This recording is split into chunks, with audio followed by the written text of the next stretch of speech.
گمراہی کے جو متعین اسباب ہیں، اگر آپ اس کو لسٹ کرنا چاہیں نا، تو اس میں سے پہلی چیز کیا ہے کہ زبان نطق ہے. زبان جیسے بولی جاتی ہے ویسے سمجھی جاتی ہے.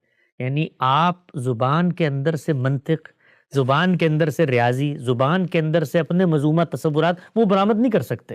جب میں کسی شخص کے بارے میں کہتا ہوں کہ آج وہ مجھ پر بہت گرم ہو گیا تھا، تو اس سے یہ مراد نہیں ہوتی کہ اس نے مجھے ہاتھ لگایا اور میرا ہاتھ جل گیا. اس سے مراد یہی ہوتی ہے زبان و بیان میں کہ بھئی اس کے رویے میں تلخی آئی تھی. یہ ایک استعارہ ہے. تو زبان کو زبان کے طریقے میں سمجھا جاتا ہے. زبان نطق ہے، منطق نہیں ہے. اسی طریقے سے علم اور عقل کے مسلمات وہ کبھی اس طریقے سے بیان نہیں ہوتے کہ آپ کلام میں جا کر پہلے ان کو دریافت کریں، ان کو اخذ کریں کہ یہاں پر مخاطب کہاں بیان ہوا ہے.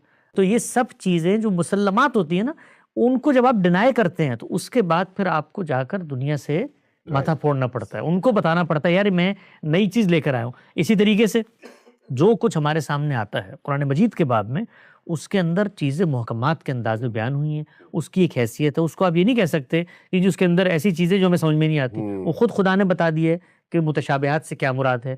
اس میں یہ نہیں ہوتا کہ تم اس کی بات نہیں سمجھ پاتے، حقیقت کو نہیں جان سکتے.